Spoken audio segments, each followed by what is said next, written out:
ഇപ്പോൾ കഴിഞ്ഞ ദിവസം ഒരു ന്യൂസ് സൈബർ സെക്യൂരിറ്റി സംബന്ധമായിട്ട് ഈ അടുത്ത് കണ്ട ഏറ്റവും ഭയാനകമായിട്ടുള്ള ഒരു ഡാറ്റ ലീക്കേജിനെ പറ്റിയിട്ടുള്ള ഒരു ന്യൂസ് നിങ്ങൾ ശ്രദ്ധിച്ചായിരുന്നോ? 1600 കോടി പാസ്വേഡുകൾ, 1600 കോടി പാസ്വേഡുകൾ ഹാക്ക് ചെയ്യപ്പെട്ടു എന്നിട്ടുള്ള ന്യൂസ് ഈ കഴിഞ്ഞ ആഴ്ച അനൗൺസ് ചെയ്യപ്പെട്ടു. അതിൽ ഗൂഗിളിൻ്റെ പാസ്വേഡ് ഉണ്ട്, ഫേസ്ബുക്കിൻ്റെ പാസ്വേഡ് ഉണ്ട്, ഇൻസ്റ്റാഗ്രാമിൻ്റെ പാസ്വേഡ് ഉണ്ട്. 800 കോടി ജനസംഖ്യയുള്ള ഈ ഭൂമിയിൽ 1600 കോടി പാസ്വേഡുകളുടെ ഒരു ഡാറ്റാബേസ് ഹാക്കേഴ്സിൻ്റെ കയ്യിലുണ്ട് എന്നുള്ളതാണ്. അപ്പോൾ ആ പാസ്വേഡുകൾ ഏതൊക്കെ രീതിയിൽ ഉപയോഗിക്കപ്പെടും എന്നുള്ളതിനെ പറ്റിയിട്ട് ആർക്കും ഒരു തീരുമാനവുമില്ല, ആർക്കും ഒരു ഐഡിയയുമില്ല. ഏത് രൂപത്തിൽ വേണമെങ്കിലും ഉപയോഗിക്കാം. ആ ന്യൂസ് കണ്ട ആരെങ്കിലും ഉണ്ടോ? ഒന്ന് കൈപ്പൊക്കാൻ. പാസ്വേഡ് മാറ്റിയോ? ആ ന്യൂസിൽ കണ്ടിരുന്നു. അതിലേറ്റവും സെക്യൂർ ആയിട്ട് മുന്നോട്ട് പോകാനുള്ള കാര്യം നമ്മുടെ എക്സിസ്റ്റിംഗ് ആയിട്ടുള്ള പാസ്വേഡ് ചേഞ്ച് ചെയ്യുക, 2 ഫാക്ടർ ഓതന്റിക്കേഷൻ എനേബിൾ ചെയ്യുക, പാസ് കീ സെറ്റ് ചെയ്യുക. ആരെങ്കിലും ചെയ്തായിരുന്നോ? ചെയ്താൽ നല്ലത്. കാരണം നമ്മൾക്ക് ആൻഡ്രോയിഡ് അക്കൗണ്ടുകളുണ്ട്, ഗൂഗിൾ അക്കൗണ്ടുകളുണ്ട്, ഇൻസ്റ്റാഗ്രാം അക്കൗണ്ടുകളുണ്ട്, ഫേസ്ബുക്ക് അക്കൗണ്ടുകളുണ്ട്, യൂട്യൂബ് അക്കൗണ്ടുകൾ ഉണ്ടാവാം, ഇല്ലേ? ഇതല്ലാതെ വേറെ ഏതൊക്കെ അക്കൗണ്ടുകളുണ്ട്? ഇതൊന്നും ഞങ്ങൾക്കില്ല. അങ്ങനെയാണോ? നോർമലായിട്ട് ഇപ്പോൾ ബഹുമാനപ്പെട്ട കളക്ടർ സാറ് പറഞ്ഞിട്ടുണ്ടായിരുന്നു, നിങ്ങൾ ഇൻസ്റ്റാഗ്രാം ഫേസ്ബുക്ക് യൂസ് ചെയ്യോ ചെയ്യാതിരിക്കോ അത് നിങ്ങളുടെ ഇഷ്ടം. പക്ഷെ ഇന്നത്തെ കാലത്ത് ഈ കാര്യങ്ങൾ ഉപയോഗിക്കാതെ, ഈ കാര്യങ്ങളിൽ വരുന്ന കാര്യങ്ങൾ മനസ്സിലാക്കാതെ മുന്നോട്ട് പോകാൻ വേണ്ടിയിട്ട് പറ്റില്ല, ഇല്ലേ? മഞ്ഞപ്പൊടി ചലഞ്ച് ചെയ്തായിരുന്നോ? വീട്ടിലിരുന്നിട്ട്? ഇല്ല. എന്താണ് ആ ചലഞ്ച് എന്നുള്ളത് കണ്ടായിരുന്നോ? ഉണ്ടല്ലേ? വീട്ടിൽ മഞ്ഞപ്പൊടി തീർന്നിട്ടുണ്ടോ? ഇല്ല, കണ്ടിട്ടില്ല. അപ്പോൾ നോക്കാം, പുതിയ പുതിയ ട്രെൻഡ്സ് വരികയാണ്. ഒരു കാര്യം സോഷ്യൽ മീഡിയയിൽ പ്രസന്റ് ചെയ്യുമ്പോൾ എത്രത്തോളം ആളുകൾ അത് ആക്സെപ്റ്റ് ചെയ്തിട്ട് ആ കാര്യങ്ങളുമായിട്ട് മുന്നോട്ട് പോകുന്നുണ്ട് എന്ന് അനലൈസ് ചെയ്യാനുള്ള വളരെ സിമ്പിളായിട്ടുള്ള ഒരു മെക്കാനിസമാണത്.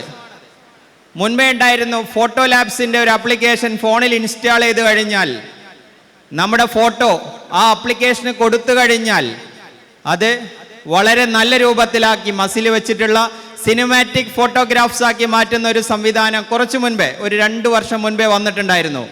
ഇൻസ്റ്റാൾ ചെയ്തിട്ട് ഉപയോഗിച്ചിട്ടുണ്ടായിരുന്നു. അതിനു മുൻപേ ഫോട്ടോ എഡിറ്റിംഗ് ആപ്ലിക്കേഷൻ, നമ്മൾ ആ ഫോട്ടോ കൊടുത്തു കഴിഞ്ഞാൽ 10 വർഷം കഴിഞ്ഞ് നമ്മൾ എങ്ങനെ ഉണ്ടാവും എന്നുള്ള ഒരു ചാലഞ്ച് വന്നിട്ടുണ്ടായിരുന്നു. വലിയ വലിയ സെലിബ്രിറ്റീസ് വരെ ആ കാര്യം ചെയ്തിട്ട് അവരുടെ സോഷ്യൽ മീഡിയ ഹാൻഡിലുകൾ വഴി അങ്ങനെയുള്ള ഫോട്ടോസ് പ്രസന്റ് ചെയ്തിട്ടുണ്ടായിരുന്നു. കണ്ടായിരുന്നോ? അന്ന് നമ്മൾ ഈ വയസ്സിലേക്ക് എത്തിയിട്ടില്ല. പക്ഷെ ഇപ്പോൾ മഞ്ഞപ്പൊടി ചലഞ്ച് ചെയ്യാൻ നമ്മൾ എത്തിയിട്ടുണ്ടാവും. അപ്പോൾ അതിന് നമ്മൾ ഇൻസ്റ്റാഗ്രാം യൂസ് ചെയ്യുന്നുണ്ടാവും, നമുക്ക് വാട്സപ്പ് ഉണ്ടാവും, നമുക്ക് ടെലഗ്രാം ഉണ്ടാവും, നമുക്ക് യൂട്യൂബ് ചാനൽ ഉണ്ടാവും, ബേസ് ആയിട്ട് നമുക്ക് ഇമെയിൽ അക്കൗണ്ട് ഉണ്ടാവും. അപ്പോൾ ഇതിൻ്റെയൊക്കെ പാസ്വേഡുകളായിരിക്കാം ഹാക്ക് ചെയ്യപ്പെട്ടത് അല്ലെങ്കിൽ കോംപ്രമൈസ് ചെയ്യപ്പെട്ടത് എന്നുള്ള കാര്യം നമ്മൾ തിരിച്ചറിയുക. നിങ്ങളുടെ രക്ഷിതാക്കളുടെ സോഷ്യൽ മീഡിയ ഹാൻഡിലുകൾ ഏത് സമയവും കോംപ്രമൈസ് ചെയ്യപ്പെടാനുള്ള സാധ്യതകൾ ആണ് ഈ ഒരു സെഷനിലൂടെ ഞാൻ മുന്നോട്ട് വെക്കുന്നത്. സേഫ് ആയിട്ടുള്ള ഒരു ആംബിയൻസിൽ, സേഫ് ആയിട്ടുള്ള ഒരു എൻവയോൺമെന്റിൽ ഇന്ന് വീട്ടിൽ പോയിട്ട് ആ പാസ്വേഡുകൾ ചേഞ്ച് ചെയ്യാനുള്ള, പാസ്വേഡുകൾ 2 ഫാക്ടർ ഓതന്റിക്കേഷൻ വെച്ചിട്ട്, അക്കൗണ്ടുകൾ 2 ഫാക്ടർ ഓതന്റിക്കേഷൻ വെച്ചിട്ട് സെക്യൂർ ആക്കാനുള്ള, പാസ് കീ വെച്ചിട്ട് സെക്യൂർ ആക്കാനുള്ള ഒരു ഇനീഷ്യേറ്റീവ് നിങ്ങളുടെ ഭാഗത്ത് നിന്ന് ഉണ്ടാവില്ലേ? ഉണ്ടാവോ? ഫോണിൽ ഇൻസ്റ്റാഗ്രാമിൻ്റെ പാസ്വേഡ് എന്താണെന്നറിയോ? ഓർമ്മയുണ്ടോ? പറയണ്ട, ഓർമ്മയുണ്ടോ? നിങ്ങളുടെ അക്കൗണ്ടിന് പാസ്വേഡ് ഉണ്ടോ? നിങ്ങൾക്ക് പാസ്വേഡ് ഇല്ലേ അക്കൗണ്ടിന്? സ്വന്തമായിട്ട് അക്കൗണ്ട് ഇല്ലേ? ഉണ്ട്. കാരണം എൻ്റെ മകളും +1 പഠിക്കുകയാണ്. അവൾക്ക് ഇൻസ്റ്റാഗ്രാം അക്കൗണ്ട് ഉണ്ട്. 6ാം ക്ലാസ് പഠിക്കുന്ന എൻ്റെ മകന് വരെ ഇൻസ്റ്റാഗ്രാം അക്കൗണ്ട് ഉണ്ടാക്കിയിട്ടുണ്ട്. അപ്പോൾ അങ്ങനെ ചെയ്യാവോ? 13 വയസ്സിൽ താഴെയുള്ള കുട്ടികൾക്ക് സോഷ്യൽ മീഡിയ ഹാൻഡിലുകൾ കൈകാര്യം ചെയ്യാനുള്ള പ്രൊവിഷൻസ് ഇല്ല എന്ന് ആ കമ്പനികൾ തന്നെ പറയുന്നുണ്ട്. അപ്പോൾ 6ാം ക്ലാസ് പഠിക്കുന്ന എൻ്റെ മകൻ എന്ത് ചെയ്യും? ഡേറ്റ് ഓഫ് ബർത്ത് കുറച്ച് കാണിച്ചിട്ട് അക്കൗണ്ട് ഉണ്ടാക്കും. ആരെങ്കിലും ചോദിക്കുമോ? ആരെങ്കിലും വെരിഫൈ ചെയ്യോ? പക്ഷെ ആരായിരിക്കും റെസ്പോൺസിബിൾ ആവുക? ഞാനാണ് റെസ്പോൺസിബിൾ അല്ലേ? എന്തെങ്കിലും സംഭവിച്ചു കഴിഞ്ഞാൽ ഞാനാണ് ഉത്തരവാദി. അപ്പോൾ നിങ്ങൾക്ക് ഈ സോഷ്യൽ മീഡിയ ഹാൻഡിലുകൾ ഉണ്ടാവും.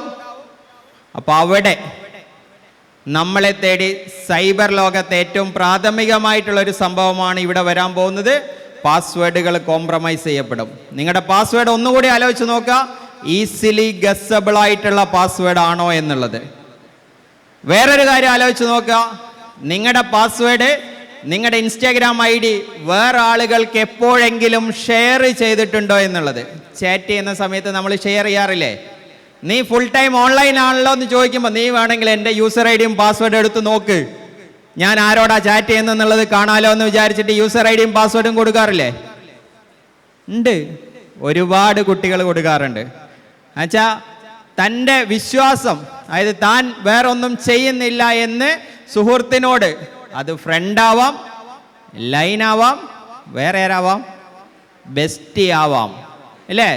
ഫ്രണ്ടിനെ, ബെസ്റ്റിക്ക്, ലൈനിന് സ്വന്തം യൂസർ ID യും പാസ്വേഡും ഷെയർ ചെയ്യുന്ന ഒരു തലമുറ ഇന്ന് നമ്മുടെ ചുറ്റുപാടും ഉണ്ട് എന്നുള്ളതാണ്. ഇല്ലേ? നമുക്ക് ബെസ്റ്റി ഇല്ലേ?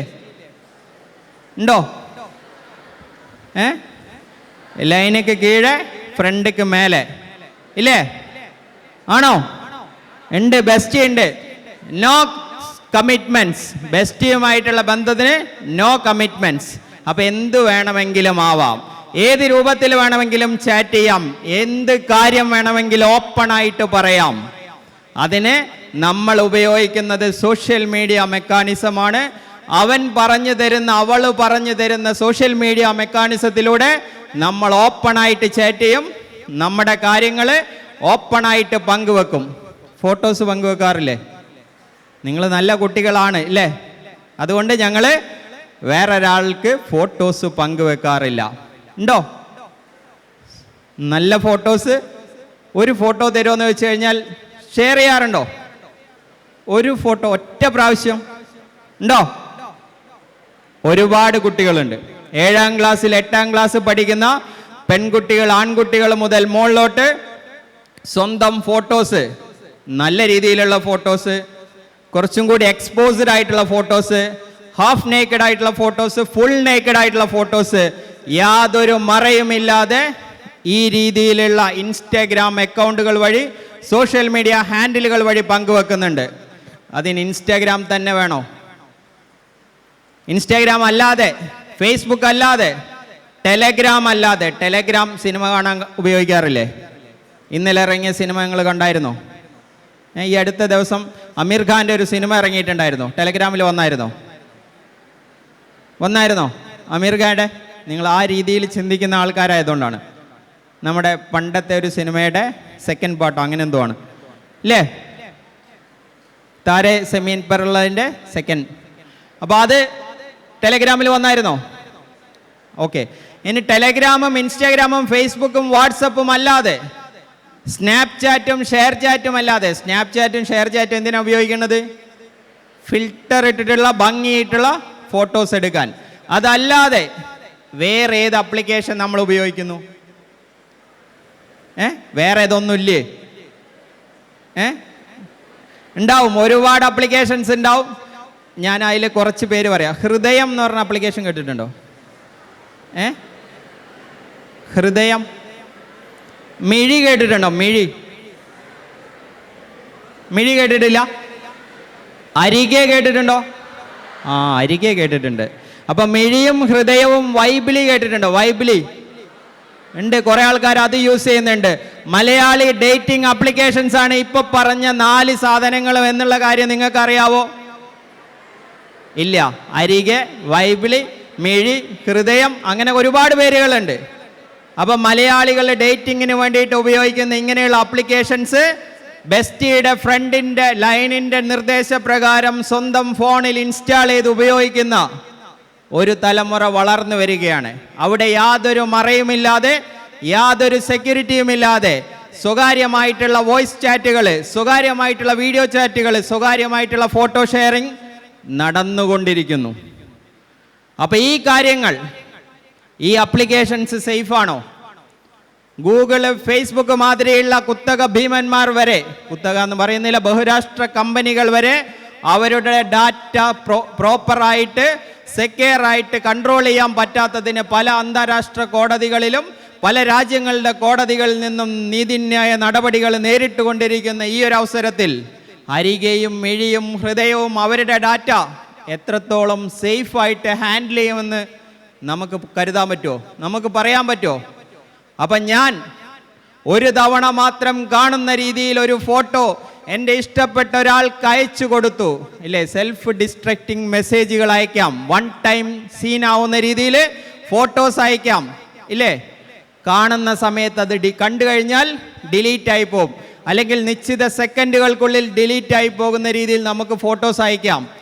ഈ ഫോട്ടോസ് സേവ് ചെയ്യാനുള്ള സാധ്യതകൾ ഈ ആപ്ലിക്കേഷൻസ് ആ ഡാറ്റ സൂക്ഷിക്കുന്നുണ്ടാവില്ലേ? ഇങ്ങനെ അയക്കുന്ന ഡാറ്റ ഇത് കിട്ടുന്ന ആൾ സേവ് ചെയ്ത് വെക്കില്ലേ?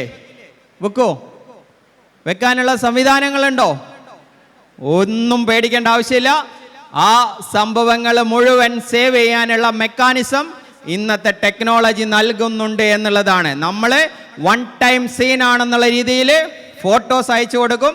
അപ്പുറത്തിരിക്കുന്ന ആൾ കാണുന്നതോടുകൂടി ഫോട്ടോ ഡിസപ്പിയർ ആയിപ്പോവും, ഡിലീറ്റ് ചെയ്യപ്പെടുമെന്ന് നമ്മൾ തെറ്റിദ്ധരിക്കും. നമ്മൾ അയക്കുന്ന ഫോട്ടോ ആ മെക്കാനിസത്തിലുള്ളതാണ് എന്ന് തിരിച്ചറിയുന്ന അപ്പുറത്ത് നിൽക്കുന്ന ആൾ വളരെ ഭംഗിയായിട്ട് അത് റെക്കോർഡ് ചെയ്യാനുള്ള കാര്യങ്ങൾ എനേബിൾ ചെയ്തിട്ട് ആ ഫോട്ടോ അല്ലെങ്കിൽ വീഡിയോ കാണും. അപ്പോൾ നിങ്ങൾ അയക്കുന്ന വോയിസ് ചാറ്റ്, നിങ്ങൾ അയക്കുന്ന ഫോട്ടോ, നിങ്ങൾ അയക്കുന്ന വീഡിയോ, നിങ്ങൾ ലൈവായിട്ട് ചെയ്യുന്ന വീഡിയോ കോളുകൾ, വീഡിയോ കോൾ ചെയ്യാറുണ്ടോ? വാട്സപ്പിൽ വീഡിയോ കോൾ ഉണ്ട്, ഫേസ്ബുക്കിലില്ലേ? ഫേസ്ബുക്ക് മെസ്സഞ്ചർ വഴിയുണ്ട്, ടെലഗ്രാം വീഡിയോ കോൾ ചെയ്യാൻ പറ്റുമോ? അങ്ങനെ എല്ലാത്തിലും വീഡിയോ കോൾ ചെയ്യാൻ പറ്റും. ആ വീഡിയോ റെക്കോർഡ് ചെയ്യാൻ വേണ്ടി പറ്റുമോ? റെക്കോർഡ് ചെയ്യപ്പെടുന്നുണ്ട്. IMOയിൽ വാട്സപ്പ് വീഡിയോസ് ഇങ്ങനെയുള്ള കാര്യങ്ങളൊക്കെ ചെയ്യുമ്പോൾ നമ്മൾ സ്വകാര്യതയുടെ അതിർവരമ്പുകൾ ഭേദിച്ചുകൊണ്ട് വീഡിയോ കോളുകൾ ചെയ്യുമ്പോൾ അത് റെക്കോർഡ് ചെയ്യപ്പെടുന്നുണ്ട് എന്നുള്ളത് പലരും ചിന്തിക്കുന്നില്ല എന്നുള്ളതാണ്. അപ്പോൾ ഇത്തരം കാര്യങ്ങൾ നമ്മുടെ കുട്ടികളെ എത്തിപ്പെടുന്നുണ്ട് എന്നുള്ള കാര്യം നിങ്ങൾ മനസ്സിലാക്കുക. അത് ഭാവിയിൽ ഇന്നതൊരു രസമായിരിക്കും, നാളെ അല്ലെങ്കിൽ മറ്റന്നാൾ അതൊരു ഭീകരതയുടെ രൂപം പൂണ്ട് ഭീകര രൂപത്തിൽ നിങ്ങളെ സമീപിച്ചു എന്ന് വരും. അന്നപ്പോൾ അതിനെ നേരിടാൻ ചിലപ്പോൾ നിങ്ങൾക്ക് പറ്റിയില്ല എന്ന് വരും.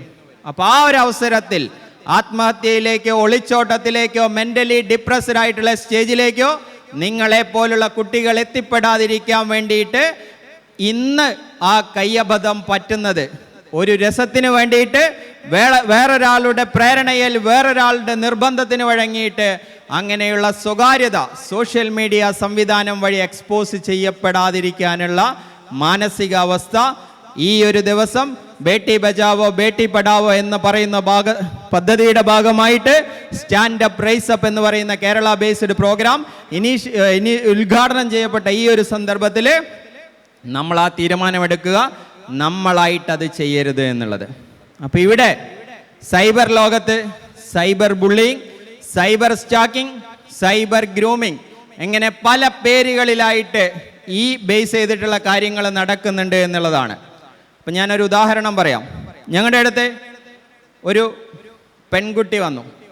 ആ കുട്ടി ഇൻസ്റ്റാഗ്രാമിൽ ഫോട്ടോസ് പോസ്റ്റ് ചെയ്യുന്ന ആളാണ്. അപ്പോൾ ആ കുട്ടി ഇൻസ്റ്റാഗ്രാമിൽ ഫോട്ടോസ് പോസ്റ്റ് ചെയ്യുന്നതിന് പ്രത്യേക കാരണമുണ്ട്. കുട്ടി മോഡലിംഗ് രംഗത്ത് താല്പര്യമുള്ള ആളാണ്. അപ്പോൾ മോഡലാവാൻ കൊതിച്ച് ആ രീതിയിൽ ഏതെങ്കിലും രീതിയിൽ ഉന്നതി നേടണമെന്ന് വിചാരിച്ച ആ കുട്ടി അതിന് സപ്പോർട്ടിംഗ് ആയിട്ടുള്ള ഒരു മോഡൽ എന്നുള്ള രീതിയിൽ അവളുടെ ഭാവി കണക്കാക്കിക്കൊണ്ടുള്ള ഫോട്ടോസാണ് ഇടുന്നത്. അപ്പോൾ ഒരു മോഡൽ എന്ന ടാർഗറ്റ് വെച്ചുകൊണ്ട്, മോഡലാവുക എന്നുള്ള ടാർഗറ്റ് വെച്ചുകൊണ്ട് ഒരു പെൺകുട്ടി ഇൻസ്റ്റാഗ്രാം വഴി പോസ്റ്റ് ചെയ്യുന്ന ഫോട്ടോസിൻ്റെ ഡെപ്ത് നിങ്ങളൊന്ന് ആലോചിച്ച് നോക്കുക. കാണാറുണ്ടോ അങ്ങനെയുള്ള ഫോട്ടോസ്? ഇല്ലേ? വെറുതെ ഒന്ന് നോക്കിയാൽ മതി ഒരു മോഡലാവാനുള്ളതിൻ്റെ. അപ്പോൾ ആ രൂപത്തിൽ പല ഭാഗങ്ങൾ എക്സ്പോസ് ചെയ്തുകൊണ്ടുള്ള ഫോട്ടോസ് യാതൊരു മടിയും കൂടാതെ ആ കുട്ടി ഇടുന്നു. കുട്ടിയുടെ പരാതി, ഞാനിടുന്ന ഫോട്ടോസിൻ്റെ അടിയിലൊക്കെ വളരെ മോശമായിട്ടുള്ള കമൻറ്റുകൾ പല അക്കൗണ്ടുകളിൽ നിന്നായിട്ട് വരുന്നു എന്നുള്ളതാണ്. അപ്പോൾ കുട്ടി പരാതിയുമായിട്ട് വന്നു. ഞങ്ങളത് കാര്യങ്ങൾ കൈകാര്യം ചെയ്തു. ഈ പോസ്റ്റുകൾ കൈകാര്യം ചെയ്യുന്ന ആളുകളെ ഞങ്ങൾ കണ്ടുപിടിക്കുകയും ചെയ്തു. അപ്പോൾ അവിടെ രണ്ട് കാര്യമാണുള്ളത്. ഒരു പെൺകുട്ടി ഇൻസ്റ്റാഗ്രാമിൽ ഫോട്ടോസ് പോസ്റ്റ് ചെയ്ത് മോശമായിട്ടുള്ള കമൻറ്റുകൾ ഇട്ട ആളെ ഫേക്ക് അക്കൗണ്ട് ആയിട്ട് കൂടി മോശമായ കമൻറ്റുകൾ പോസ്റ്റ് ചെയ്യുന്ന ആളുകൾ ഫേക്ക് അക്കൗണ്ട് യൂസ് ചെയ്യും. ഫേക്ക് അക്കൗണ്ട് വെച്ച് കഴിഞ്ഞാൽ പോലീസിന് ട്രേസ് ചെയ്യാൻ പറ്റൂല. ആണോ? പറ്റൂല അല്ലേ? VPN ഉപയോഗിച്ച് കഴിഞ്ഞാൽ, ഫേക്ക് അക്കൗണ്ട് ഉപയോഗിച്ച് കഴിഞ്ഞാൽ പോലീസിന് ട്രേസ് ചെയ്യാൻ പറ്റൂല എന്ന് വിചാരിച്ചിട്ട് പല ആളുകൾ ധൈര്യപൂർവ്വം ഇങ്ങനെയുള്ള അക്കൗണ്ടുകൾ ഉണ്ടാക്കിയിട്ട് പോസ്റ്റ് ചെയ്യുന്നുണ്ട്. അവരോട് ഞങ്ങൾ പറയാണ്, ഏതെങ്കിലും രീതിയിലുള്ള ലൂപ്പ് ഹോൾസ് നമ്മൾ കണ്ടുപിടിക്കും, അതുവഴി നമ്മൾ അവരിലേക്ക് എത്തും. അപ്പോൾ അവിടെ ഫേക്ക് അക്കൗണ്ടുകൾ ഉണ്ടാക്കിയിട്ട കുട്ടിയെ സൈബർ ബുള്ളിങ് ചെയ്യുന്ന ആളുകളെ ഞങ്ങൾ വിളിച്ചു വരുത്തിയിട്ടുണ്ട്. സൈബർ ബുള്ളിങ് അല്ലേ? കുട്ടിയോട് വളരെ മോശമായ രീതിയിൽ സോഷ്യൽ മീഡിയ മെക്കാനിസം വഴി സംസാരിക്കുന്ന ആളുകളെ. അപ്പോൾ അവിടെ വേറൊരു പോയിന്റും കൂടി ഞാൻ മുന്നോട്ട് വെക്കുകയാണ്. അങ്ങനെ പറയാവോ എന്ന് എനിക്കറിയില്ല. ആ കുട്ടിക്ക് വേണമെങ്കിൽ ഇൻസ്റ്റാഗ്രാം പേജ് പ്രൈവറ്റ് മോഡിൽ വെക്കാമായിരുന്നു. അങ്ങനെ ആകുമ്പോൾ കുട്ടിക്ക് അറിയാവുന്ന ആളുകൾ മാത്രമല്ലേ കമൻറ്റ് ചെയ്യുള്ളൂ. അപ്പോൾ ആ കുട്ടി പറയുന്നത്, എനിക്ക് ഇൻസ്റ്റാഗ്രാം വഴി പ്രശസ്തി വേണം, എൻ്റെ ഫോട്ടോസ് കണ്ടിട്ട് മറ്റുള്ള ആളുകൾ എന്നെ തേടി വരണം, എന്നെ അപ്രീഷിയേറ്റ് ചെയ്യണം. അപ്പോൾ അതിന് എല്ലാവരുടെക്കും ഈ ഫോട്ടോസ് കാണണം, അതുകൊണ്ടാണ് ഞാൻ പ്രൈവറ്റ് മോഡിലാക്കാത്തത്. അപ്പോൾ ഇൻസ്റ്റാഗ്രാം തന്നെ പ്രൊവൈഡ് ചെയ്യുന്ന പ്രൊട്ടക്റ്റഡ് മോഡ് അല്ലെങ്കിൽ പ്രൈവറ്റ് മോഡ് എന്ന് പറയുന്ന ഫീച്ചർ എനേബിൾ ചെയ്യാതെ ഓപ്പണായിട്ട് താൻ ഫോട്ടോസ് ഇടുമ്പോൾ ആ കുട്ടി മനസ്സിലാക്കണം, ഈ ഫോട്ടോസിന് പോസിറ്റീവായിട്ടുള്ള കമൻറ്റും വരും, നെഗറ്റീവായിട്ടുള്ള കമൻറ്റും വരും. ഒരു മതിലിൻ്റെ മുകളിൽ ഒരു ഫോട്ടോ ഒട്ടിച്ചു കഴിഞ്ഞാൽ ആ വഴിയെ പോകുന്ന എല്ലാവരും അതിന് ചിലപ്പോൾ എന്തെങ്കിലും എഴുതിയിട്ടു എന്ന് വരും. അപ്പോൾ അതുകൊണ്ട് ഓപ്പണായിട്ട് അത്തരം കാര്യങ്ങൾ ചെയ്യുന്ന ആളുകളുണ്ടെങ്കിൽ അതിന് നെഗറ്റീവായിട്ടും പോസിറ്റീവായിട്ടുമുള്ള കമൻറ്റുകൾ വരാൻ സാധ്യതയുണ്ട് എന്നുകൂടി തിരിച്ചറിയണം. അല്ലാതെ ഞാനൊരു ഫോട്ടോ പോസ്റ്റ് ചെയ്തു, അതിന് താഴെ മോശമായിട്ടുള്ള കമൻറ്റ് വന്നു എന്ന് പറഞ്ഞ് സങ്കടപ്പെട്ടിരിക്കാതെ അതിന് നിയമപരമായിട്ടുള്ള മാർഗങ്ങൾ തേടാം. അതോടൊപ്പം ആ പ്ലാറ്റ്ഫോം പ്രൊവൈഡ് ചെയ്യുന്ന സെക്യൂരിറ്റി മെക്കാനിസംസും കൂടി കുട്ടി ഫോളോ ചെയ്യണമെന്നാണ് ഈ ഒരു അവസരത്തിൽ എനിക്ക് സജസ്റ്റ് ചെയ്യാനുള്ളത്. അല്ലാതെ നാട്ടുകാർ മുഴുവൻ എൻ്റെ ഫോട്ടോ കാണണം, അതിന് പോസിറ്റീവായിട്ടുള്ള കമൻ്റ് ഇടണം എന്ന് പറഞ്ഞു കഴിഞ്ഞാൽ അത് ചിലപ്പോൾ ബുദ്ധിമുട്ടുണ്ടാക്കും. സൈബർ ബുള്ളിങ്ങിൻ്റെ സാധ്യതകൾ അവിടെ വരും. സൈബർ സ്റ്റോക്കിംഗ് കേട്ടിട്ടുണ്ടോ അല്ലേ? ഒരാളെ പേഴ്സണലായിട്ട് എടുത്തിട്ട് ചാറ്റ് ചെയ്യാം, മോശമായ രീതിയിൽ ഹരാസ് ചെയ്യാം. ഞങ്ങളുടെ അടുത്തൊരു പരാതി ഉണ്ടായിരുന്നു. ഒരു കോളേജിൽ 2 ഗ്രൂപ്പുകൾ, ഇപ്പോൾ ഗ്രൂപ്പുകൾ എവിടെയുണ്ടോ അങ്ങനെയുള്ള ഗ്രൂപ്പുകളുണ്ടോ? ഓരോ ഗ്രൂപ്പുകളായിട്ട്. അപ്പോൾ അവിടെ ഒരു ഗ്രൂപ്പ് ആൺകുട്ടികളും പെൺകുട്ടികളും മിക്സഡ് ആയിട്ടുള്ള ഗ്രൂപ്പ്, വേറൊരു ഗ്രൂപ്പ് അതേ രൂപത്തിൽ തന്നെ. അവർ തമ്മിൽ പല കാര്യത്തിനെ പറ്റിയിട്ടും സോഷ്യൽ മീഡിയ വഴിയാണ് സംസാരം. ഒരാളൊരു പോസ്റ്റ് ഇട്ട് കഴിഞ്ഞാൽ അതിൻ്റെ താഴെ മറ്റേ ഗ്രൂപ്പുകാർ വന്നിട്ട് മോശമായിട്ടുള്ള കാര്യങ്ങൾ ചെയ്യും. അപ്പോൾ അതിൽ ഒരു ഗ്രൂപ്പിൽ ആക്റ്റീവായിട്ടുള്ള ഒരു പെൺകുട്ടി അവരുടെ ഗ്രൂപ്പിൽ ഒരു പോസ്റ്റ് ഇട്ടു. അപ്പോൾ ആ പെൺകുട്ടിയുടെ പേഴ്സണൽ പ്രൊഫൈലിൽ പോയിട്ട് പെൺകുട്ടിക്ക് പേഴ്സണലായിട്ടുള്ള അക്കൗണ്ടിൽ കയറിയിട്ട് പേഴ്സണലായിട്ട് മെസ്സേജ് അയക്കാൻ തുടങ്ങി. ഒരു അക്കൗണ്ടിൽ നിന്ന്, ഒരു പയ്യൻ എന്നുള്ള രൂപത്തിലുള്ള ഒരു അക്കൗണ്ടിൽ നിന്ന് പേഴ്സണലായിട്ട് മെസ്സേജ്, വളരെ മോശമായ രീതിയിൽ. പെൺകുട്ടി പരാതിയുമായിട്ട് ഞങ്ങളുടെ അടുത്ത് വന്നു. പരാതി ഞങ്ങൾ കൈകാര്യം ചെയ്തു. ആളെ കണ്ടുപിടിച്ച് മുന്നിൽ നിർത്തിയപ്പോൾ പെൺകുട്ടി പറയാണ്, കോളേജിൽ ഇത്രയും സൈലൻ്റ് ആയിട്ട് വളരെ സിമ്പിളായിട്ട് തോന്നുന്ന മാന്യനായിട്ടുള്ള ഈവൻ ഇത്രയും മോശമായിട്ടുള്ള ലാംഗ്വേജ് സോഷ്യൽ മീഡിയ പ്ലാറ്റ്ഫോം വഴി ചെയ്യുന്നു എന്ന് വിശ്വസിക്കാൻ എനിക്ക് പറ്റുന്നില്ല എന്ന്. അപ്പം നമ്മൾ ഇവിടെ കാണുന്ന മുഖം ഒന്നാണ്, സോഷ്യൽ മീഡിയയിൽ വേറൊരു മുഖവുമായിട്ടാണ് നമ്മൾ നിൽക്കുന്നത്. ആട്ടിൻ തോലണിഞ്ഞ ചെന്നായുടെ കഥ നിങ്ങൾ പഠിച്ചിട്ടുണ്ടാവും. അപ്പോൾ അവർ മുഖം മൂടിയിട്ടുകൊണ്ട് സോഷ്യൽ മീഡിയയിൽ പെരുമാറുന്ന ഒരുപാട് ആളുകളുണ്ട് എന്നുള്ളത് തിരിച്ചറിയുക. ഒരാൾ നല്ല രീതിയിൽ നമ്മളുമായിട്ട് സ്ഥിരമായിട്ട് ഇടപഴകുന്നുണ്ടെങ്കിൽ അയാളുടെ വേറൊരു മുഖമായിരിക്കും ഇൻ്റർനെറ്റിൽ കാണുക എന്നുള്ളത്. സൈബർ സ്റ്റാക്കിങ്ങിൻ്റെ സാധ്യതകൾ അവിടെ കിടക്കുന്നുണ്ട് എന്നുള്ള കാര്യം നിങ്ങൾ ഓർക്കുക. അപ്പോൾ അവിടെയാണ് റീസെൻ്റായിട്ട് വന്നിട്ടുള്ള ഒരു സംവിധാനം സൈബർ ഗ്രൂമിങ്. കണ്ടിട്ടുണ്ടോ അത്? സൈബർ ഗ്രൂമിങ് ഇല്ലേ? കേട്ടിട്ടുണ്ട്. വളരെ ഭംഗിയായിട്ട് ഞാൻ നിങ്ങൾക്ക് കെയർ തരുന്ന ആളാണ് അല്ലേ, ലവ് തരുന്ന ആളാണ്. കെയറും ലവും സോഷ്യൽ മീഡിയ സംവിധാനത്തിലൂടെ കിട്ടുമ്പോൾ വീട്ടിൽ ഒറ്റപ്പെട്ടു പോകുന്ന രക്ഷിതാക്കൾ ജോലി സാധ്യതകൾ തേടി പണം സമ്പാദിക്കാനുള്ള തിരക്കിനിടയിൽ മക്കൾക്ക് ഫോണും ഇൻ്റർനെറ്റ് സൗകര്യങ്ങളും ഒരുക്കി തന്ന് പോകുമ്പോൾ മക്കൾ ആ ഇൻ്റർനെറ്റ് സൗകര്യങ്ങൾ ഉപയോഗിച്ചിട്ട് തനിക്ക് കെയർ കിട്ടുന്ന ഇടങ്ങൾ തേടി പോകും, സ്നേഹം കിട്ടുന്ന ഇടങ്ങൾ തേടി പോകും. അങ്ങനെ ആരെങ്കിലും വന്നിട്ടുണ്ടോ? സോഷ്യൽ മീഡിയയിലൂടെ വരുന്ന ഒരു ഹായ്. ഞാനൊരു എക്സ്പീരിയൻസ് പറയാം. ഒരു പ്ലസ് ടുവിന് പഠിക്കുന്ന ഒരു പെൺകുട്ടി, അവരുടെ അച്ഛൻ ഒരു ഗവൺമെൻറ് സ്കൂളിലെ അധ്യാപകനോ മറ്റോ ആണ്, അമ്മ വേറൊരു സ്ഥലത്ത് ഗവൺമെൻറ് ജോലിയാണ്. അപ്പോൾ ഈ കുട്ടിക്ക് ഒരു ദിവസം ഇൻസ്റ്റാഗ്രാമിൽ ഒരു ഹായ് റിക്വസ്റ്റ് കിട്ടുന്നു. പ്രൊഫൈൽ ഫോട്ടോ എടുത്ത് നോക്കി, നല്ല ഭംഗിയായിട്ടുള്ള ഒരു യുവാവിൻ്റെ ഫോട്ടോ വെച്ചിട്ടുള്ള പ്രൊഫൈല്. വളരെ ഹാപ്പി. കുട്ടി ഹായ് റിക്വസ്റ്റ് തിരിച്ചയക്കുന്നു, ഫോളോ ചെയ്യുന്നു, ഫോളോ ബാക്ക് ചെയ്യുന്നു, ഇങ്ങോട്ട് ഫോളോ ചെയ്യുന്നു, ഫോളോ ബാക്ക് ചെയ്യുന്നു. അവർ തമ്മിൽ നല്ല രീതിയിൽ ചാറ്റിംഗ് തുടങ്ങുന്നു. 1 മാസം കഴിഞ്ഞു, 2 മാസം കഴിഞ്ഞു, ഒരു സോഷ്യൽ മീഡിയ സൗഹൃദം അവരുടെ അടുത്ത് ഉടലെടുക്കുന്നു. ആ സൗഹൃദത്തിൻ്റെ ഇടയിൽ എപ്പോഴോ ഇവർ തമ്മിൽ ഇവരുടെ ഫോട്ടോസ് കൈമാറുന്നു. അത് നല്ല ഫോട്ടോസ് ഉണ്ട്, മോശമായിട്ടുള്ള എക്സ്പോസ്ഡ് ആയിട്ടുള്ള ഫോട്ടോസ് ഉണ്ട്. കുട്ടി ബെഡ്റൂമിൽ ഇരുന്നിട്ടുള്ള ഫോട്ടോസ് അയച്ചു കൊടുത്തിട്ടുണ്ട്, ബാത്റൂമിൽ ഇരുന്നുള്ള ഫോട്ടോസ് അയച്ചു കൊടുത്തിട്ടുണ്ട്, പല രീതിയിലുള്ള ഫോട്ടോസ് അയച്ചു കൊടുക്കുന്നു. ആ സൗഹൃദം അങ്ങനെ വളരുന്നു. ഒരു ദിവസം ഇയാൾ പറയുന്നു, ഞാൻ ഹോസ്പിറ്റലൈസ്ഡ് ആണ്, കോഴിക്കോട് ഹോസ്പിറ്റലൈസ്ഡ് ആണ്, എനിക്ക് നിന്നെ ഒന്ന് കാണണം. അതുവരെ ഇവർ തമ്മിൽ കണ്ടിട്ടില്ല, എനിക്ക് നിന്നെ ഒന്ന് കാണണമെന്ന് പറഞ്ഞു. കുട്ടി ഒരു ദിവസം ക്ലാസ്സിൽ പോകാമെന്ന് പറഞ്ഞിട്ട് വീട്ടിൽ നിന്ന് ഇറങ്ങി നേരെ കോഴിക്കോടേക്ക് ബസ് കയറി വന്നു. ഇവിടെ നിന്ന് ഇയാളെ ഹോസ്പിറ്റലിൽ നിന്ന് കാണാൻ വേണ്ടിയിട്ട് ശ്രമിക്കുമ്പോൾ മെസ്സേജ് വന്നു, ഹോസ്പിറ്റലിൽ എന്നെ വേറെ ചില ആൾക്കാരുണ്ട്, എനിക്ക് അത്യാവശ്യമായിട്ടൊരു പേയ്മെൻറ്റ് ആവശ്യമുണ്ട്, നിൻ്റെ അടുത്തേക്ക് എൻ്റെ ഫ്രണ്ടിനെ ഞാൻ വിടാം. ഫ്രണ്ട് വരുന്നു.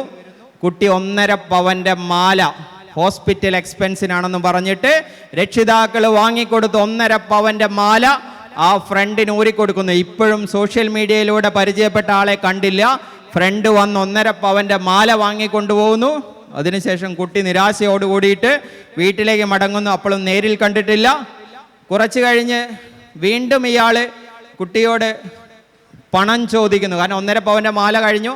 വീണ്ടും പണം അയക്കാൻ വേണ്ടി പറയുന്നു. കുട്ടിയുടെ അടുത്ത് പണമില്ല എന്ന് പറയുമ്പോൾ നേരത്തെ അയച്ചു കൊടുത്ത എക്സ്പോസ്ഡ് ആയിട്ടുള്ള ഹാഫ് നേക്കഡ് ആയിട്ടുള്ള ഫോട്ടോസ് കാണിച്ചുകൊണ്ട് പറയാണ്, ഇത് ഞാൻ ഇൻ്റർനെറ്റിൽ പബ്ലിഷ് ചെയ്യും, മോശം വെബ്സൈറ്റുകളിൽ പബ്ലിഷ് ചെയ്യും, നീ എനിക്ക് പണം അയക്കണം. കുട്ടി മെൻ്റലി ഡിപ്രസ്ഡ് ആയിട്ടുള്ള ഒരു അവസ്ഥയിലേക്ക് പോയി. ഇത് കണ്ട രക്ഷിതാക്കളെ അത് മനസ്സിലാക്കി, കുട്ടിക്ക് എന്തോ പറ്റിയിട്ടുണ്ടെന്ന് മനസ്സിലാക്കിയിട്ട് അവളോട് കാര്യങ്ങൾ അടുത്തടുത്തിരുന്ന് ചോദിച്ചപ്പോൾ കഥകൾ മുഴുവൻ ആ പാവപ്പെട്ട രക്ഷിതാവിനോട് കുട്ടി പറഞ്ഞു. ആ രക്ഷിതാവ് എന്നെ ഫോൺ വിളിച്ച് ചോദിച്ചതിൻ്റെ കഥയാണ് ഞാനിപ്പോൾ പറഞ്ഞത്. ഞങ്ങളോട് നേരിട്ട് വന്ന കാര്യമല്ല, അല്ലെങ്കിൽ ഊഹിച്ചു പറഞ്ഞതല്ല. എന്നോട് ഫോൺ വിളിച്ചാൽ എൻ്റെ മകൾക്ക് ഇങ്ങനെയൊക്കെ പറ്റി. അപ്പം നമ്മൾ ആലോചിക്കുക, ആ രക്ഷിതാവിൻ്റെ സ്ഥാനത്ത് നമ്മുടെ രക്ഷിതാവിന് അങ്ങനെ ഒരു അവസ്ഥ വരാതിരിക്കാൻ വേണ്ടിയിട്ട് വളരെ സിമ്പിളായിട്ട് ഇന്ന് നടക്കുന്ന സോഷ്യൽ എഞ്ചിനീയറിങ്ങിലൂടെ ഇങ്ങനെയുള്ള കുട്ടികളുടെ സോഷ്യൽ മീഡിയ ഹാൻഡിലുകൾ തപ്പിപ്പിടിച്ച് അവരെ ഫോളോ ചെയ്ത് സൈബർ ഗ്രൂമിങ്ങിന് വിധേയമാക്കുന്ന ഒരു സംഘം ഇൻ്റർനെറ്റിൽ പ്രവർത്തിക്കുന്നുണ്ട് എന്നുള്ള ഇൻപുട്ട് നിങ്ങളുടെ മനസ്സിലേക്ക് എത്തിക്കാൻ വേണ്ടിയിട്ടാണ് ഞാൻ ഈ ഒരു എക്സ്പീരിയൻസ് പറഞ്ഞത്. അപ്പം നിങ്ങളെ തേടി സോഷ്യൽ എഞ്ചിനീയറിംഗ് വഴി നിങ്ങളുടെ ഹാൻഡിലുകൾ കണ്ടുപിടിച്ചിട്ട് നിങ്ങളെ തേടി അത്തരക്കാർ നിങ്ങളെ തേടി വരും. അവർ പിന്നീട് നമ്മളെ ഡ്രഗ് കാരിയേഴ്സാക്കും, സെക്സ് റാക്കറ്റിലേക്ക് എത്തിക്കും. ഇപ്പോൾ ഉണ്ടോ? ഇവിടെ ഉണ്ടോ? മുൻപേ ഞങ്ങളൊരു എക്സ്പീരിയൻസ് ഉണ്ട്. ഒരു സ്കൂളിൽ വരുന്ന പെൺകുട്ടികളെ പെട്ടെന്ന് കാണുന്നില്ല, പരാതിയുമായിട്ട് ഞങ്ങളുടെ അടുത്ത് വന്നു. ആ കുട്ടികളെ ഞങ്ങൾ ഫോളോ ചെയ്തപ്പോൾ വയനാട് ലക്കിടിയിൽ നിന്ന് സ്കൂൾ യൂണിഫോമിൽ വീട്ടിൽ നിന്ന് ഇറങ്ങിയ കുട്ടികളെ വയനാട് ലക്കിടി ചുരത്തിൻ്റെ അടുത്ത് നിന്നാണ് ഞങ്ങൾ പിടിച്ചുകൊണ്ടുവന്നത്. കുറച്ച് മുൻപേ ആണ്. അപ്പം ഇപ്പോഴും അതേ രീതിയിൽ ആളുകൾ കാര്യങ്ങൾ നടക്കുന്നുണ്ട്. അവരെ ഡ്രഗ് ഹാൻഡ്ലേഴ്സ് ആക്കുന്നുണ്ട്, സെക്സ് റാക്കറ്റിലേക്ക് കൊണ്ടുപോകുന്നുണ്ട്. അപ്പോൾ പല രീതിയിലും വളരെ മോശം സിറ്റുവേഷനിലേക്ക് നമ്മളെ തള്ളിയിടാൻ ഈ സോഷ്യൽ മീഡിയ സംവിധാനങ്ങൾ ആളുകൾ ഉപയോഗിക്കുന്നുണ്ട് എന്നുള്ളത് നിങ്ങളുടെ മനസ്സിലേക്ക് എത്തിക്കാൻ വേണ്ടിയിട്ട് മാത്രമാണ് പറയാൻ പറ്റാത്ത ഈ കഥ ഞാൻ നിങ്ങളോട് പറഞ്ഞത്. അപ്പോൾ cyber bullying, cyber stacking, cyber grooming, ഇതുവഴി ഒരുപാട് ആളുകൾ കൂട്ടം തെറ്റിപ്പോകുന്നുണ്ട്. ഞാൻ നേരത്തെ പറഞ്ഞ പല ആപ്ലിക്കേഷൻസ്, അതിൻ്റെ ഭീകര വേർഷനായിട്ടുള്ള ടിൻഡർ കേട്ടിട്ടുണ്ടോ? ബമ്പിൾ കേട്ടിട്ടുണ്ടോ? VK കേട്ടിട്ടുണ്ടോ? FRND കേട്ടിട്ടുണ്ടോ? അപ്പോൾ അങ്ങനെയുള്ള ഭീകര വേർഷനുകൾ, അതായത് നോർമൽ ചാറ്റിംഗിൽ നിന്ന് മാറിയിട്ട് പക്ക ഡേറ്റിംഗ് ആപ്ലിക്കേഷൻസ് എന്നുള്ള രീതിയിലുള്ള ടിൻഡറും ബമ്പിളും VKയും FRNDയും ഒക്കെ ഉപയോഗിച്ചിട്ട് നമ്മളെ വേറെ തലങ്ങളിലേക്ക് എത്തിക്കുന്ന ഒരുപാട് ക്രിമിനൽസ് നമ്മുടെ ചുറ്റുപാടുമുണ്ട്. അപ്പം നമ്മുടെ കയ്യിലിരിക്കുന്ന, ഇവിടെ നിന്ന് വിട്ട് നമ്മൾ വീട്ടിലെത്തുമ്പോൾ നമ്മൾ പെട്ടെന്ന് തന്നെ എടുത്തു നോക്കുന്ന നമ്മുടെ മൊബൈൽ ഫോൺ എത്രത്തോളം ഭീകരമാണ് എന്നുള്ള കാര്യം നിങ്ങൾ ഓർക്കുക. ഇന്ന് ചെയ്യുന്ന ഒരു രസത്തിന് വേണ്ടിയിട്ട് ചെയ്യുന്ന ഒരു കാര്യം ചിലപ്പോൾ 4-5 വർഷം കഴിഞ്ഞിട്ട് ഒരു ഡോക്ടറോ എഞ്ചിനീയറോ ആയി നല്ല പൊസിഷനിൽ ഇരിക്കുന്ന സമയത്തായിരിക്കും, അല്ലെങ്കിൽ ഒരു വിവാഹം കഴിഞ്ഞ് നല്ല രീതിയിൽ നിൽക്കുന്ന സമയത്തായിരിക്കും നിങ്ങളെ തേടി വരിക. നീ അന്ന് അയച്ചു തന്ന ഫോട്ടോ, ഡോക്ടറായിട്ടുള്ള നിന്റെ ഈ ഫോട്ടോ ഇപ്പം നാട്ടുകാർ കണ്ടു കഴിഞ്ഞാൽ നല്ല ഭംഗിയുണ്ടാവും, ഇല്ലെങ്കിൽ എനിക്ക് 10 ലക്ഷം രൂപ 5 ലക്ഷം രൂപ തരണമെന്ന് പറഞ്ഞ് അന്നപ്പോൾ ഭീഷണിപ്പെടുത്താൻ വളരെ സൗകര്യമായിരിക്കും. ഡിജിറ്റൽ ലോകത്ത് ഒരു പ്രാവശ്യം ട്രാൻസ്ഫർ ചെയ്യപ്പെട്ട സാധനം പെർമനൻ്റ് ആയിട്ട് ഡിലീറ്റ് ചെയ്യുക എന്നുള്ളത് ടെക്നിക്കലി പോസിബിൾ അല്ല. നമ്മൾ വിചാരിക്കും ഫോണിലെടുത്ത ഫോട്ടോ ഫോർമാറ്റ് ചെയ്ത് കഴിഞ്ഞാൽ, ഡിലീറ്റ് ചെയ്ത് കഴിഞ്ഞാൽ പോയി എന്ന് വരും. അപ്പോൾ അത് പെർമനൻ്റ് ആയിട്ട് ഡിലീറ്റ് ചെയ്യുക എന്നുള്ളത് പോസിബിൾ അല്ല എന്നുള്ള കാര്യം നിങ്ങൾ ഓർക്കുക. ഞങ്ങളുടെ അടുത്തൊരു പെൺകുട്ടി പരാതിയുമായിട്ട് വന്നിട്ടുണ്ടായിരുന്നു. ആ കുട്ടി അവളുടെ ഇൻറ്റിമേറ്റ് ഫ്രണ്ടിന് അയച്ചു കൊടുത്ത അവളുടെ ബെഡ്റൂം ഫോട്ടോസ് ഇപ്പോൾ ഇൻ്റർനെറ്റിലുള്ള ഇന്നെന്ന XXX സൈറ്റുകളിൽ പ്രചരിക്കുന്നു. അത് സൈബർ പോലീസ് ഇടപെട്ട് നീക്കം ചെയ്തു തരണം. ഫോട്ടോ അയച്ചു കൊടുത്തതാരാ? ഈ പെൺകുട്ടി. ഫോട്ടോ അയച്ചു കൊടുത്തതാർക്കാണ്? ഇൻറ്റിമേറ്റ് ഫ്രണ്ടിന്. അപ്പോൾ ഇവർ രണ്ടുപേരും അറിയാതെ എങ്ങനെയോ ആ ഫോട്ടോ ഇൻ്റർനെറ്റിൻ്റെ XXX സൈറ്റുകളിൽ എത്തിപ്പെട്ടു. അത് അവിടെ നിന്ന് നീക്കം ചെയ്തു തരണമെന്ന് നിലവിളിച്ചുകൊണ്ട് ഒരു പെൺകുട്ടി ഞങ്ങളുടെ അടുത്ത് വന്നിട്ടുണ്ടായിരുന്നു. ആദ്യത്തെ ദിവസം 2 സൈറ്റിൽ നിന്ന് ഞങ്ങളത് റിമൂവ് ചെയ്തു. പിറ്റേ ദിവസം ആ പെൺകുട്ടി വീണ്ടും വിളിക്കുകയാണ്, ഇന്നെന്ന വെബ്സൈറ്റുകളിൽ കിടക്കുന്നു, അവിടുന്ന് നീക്കം ചെയ്തു. 3-ാമത്തെ ദിവസം വീണ്ടും പെൺകുട്ടി വിളിക്കുകയാണ്, ഇന്നെന്ന സൈറ്റുകളിൽ കിടക്കുന്നു. അപ്പോൾ ഇതിങ്ങനെ ക്ലോൺ ചെയ്ത് പോയിക്കൊണ്ടേയിരിക്കും. അപ്പോൾ ഒരു കൈയബദ്ധം പറ്റാതിരിക്കാൻ നോക്കുക. കൈയബദ്ധം പറ്റിയിട്ടുണ്ട് എങ്കിൽ അത് ഭീഷണികൾക്ക് വഴങ്ങാതെ നിയമപരമായിട്ട് നേരിടുന്നതിന് വേണ്ടിയിട്ടുള്ള സംവിധാനങ്ങൾ നമ്മൾ സ്വീകരിക്കുക. നിങ്ങളുടെ രക്ഷിതാക്കളുണ്ട്, നിങ്ങളുടെ അധ്യാപകരുണ്ട്. ഇതിനൊക്കെ പുറമെ കേരള പോലീസിൻ്റെ സൈബർ വിങ് നിങ്ങളെ പ്രൊട്ടക്റ്റ് ചെയ്യാൻ വേണ്ടിയിട്ടുണ്ട്. അപ്പോൾ ഏതെങ്കിലും രീതിയിൽ ഒരു കൈയബദ്ധം പറ്റിയിട്ടുണ്ടെങ്കിൽ, അത് ഉപയോഗിച്ചിട്ട് ആരെങ്കിലും നിങ്ങളെ ഭീഷണിപ്പെടുത്തുന്നുണ്ട് എങ്കിൽ തീർച്ചയായിട്ടും നിങ്ങൾക്ക് ഞങ്ങളെ സമീപിക്കാവുന്നതാണ്. നിങ്ങളുടെ രക്ഷിതാക്കളെ സമീപിക്കാവുന്നതാണ്, നിങ്ങളുടെ അധ്യാപകരെ സമീപിക്കാവുന്നതാണ്. അല്ലാതെ എനിക്കിങ്ങനെ പറ്റിപ്പോയി, ഇനി ഞാൻ ഒന്നിനും കൊള്ളില്ല, ഇനി ഞാൻ വേറൊരു ലോകത്തേക്ക് എത്തിപ്പോയി എന്ന് പറഞ്ഞിട്ട് ഭീഷണികൾക്ക് വഴങ്ങി വേറൊരു ലോകത്തേക്ക് എത്താതിരിക്കുക. പൊരുതാനുള്ള സംവിധാനങ്ങൾ ഈ ലോകം, ഈ സംവിധാനങ്ങൾ നമ്മുടെ മുൻപിൽ ഒരുക്കി തന്നിട്ടുണ്ട്. ആ സംവിധാനങ്ങൾ ഉപയോഗിച്ചിട്ട് നല്ല രീതിയിൽ ഇത്തരം ക്രിമിനലുകളെ നേരിടാൻ വേണ്ടിയിട്ടുള്ള ഒരു മാനസികാവസ്ഥ നിങ്ങൾ ഉണ്ടാക്കിയെടുക്കുക എന്നുള്ളതാണ് ആമുഖമായിട്ട്, ഈ സെഷൻ്റെ ആമുഖമായിട്ട് എനിക്ക് പറയാനുള്ളത്. ഇന്നും ഇന്നലെയും നടന്ന സൈബർ കുറ്റകൃത്യങ്ങളെ പറ്റിയിട്ടും നാളെ നടക്കാൻ പോകുന്ന സൈബർ കുറ്റകൃത്യങ്ങളെ പറ്റിയിട്ടും വളർന്നു വരുന്ന തലമുറ എന്നുള്ള രീതിയിൽ നിങ്ങൾ ഓരോരുത്തരും മനസ്സിലാക്കണമെന്നുള്ളതാണ്. അപ്പോൾ അതിനു വേണ്ടിയിട്ടുള്ള ഇൻപുട്ടുകൾ ഇന്ത്യൻ സൈബർ ക്രൈം കോർഡിനേഷൻ സെൻ്ററിൻ്റെ I4Cയുടെ ഇൻസ്റ്റഗ്രാം പേജ് വഴി, വാട്സപ്പ് ചാനൽ വഴി, അവരുടെ വെബ്സൈറ്റ് വഴി Indian cyber crime coordination centre നൽകുന്നുണ്ട് എന്നുള്ളതാണ്, പബ്ലിഷ് ചെയ്യുന്നുണ്ട് എന്നുള്ളതാണ്. അവരുടെ ഇൻസ്റ്റാഗ്രാം ചാനലിൻ്റെ പേര് തന്നെ സൈബർ ദോസ്ത് എന്നാണ്. CYBERDOST.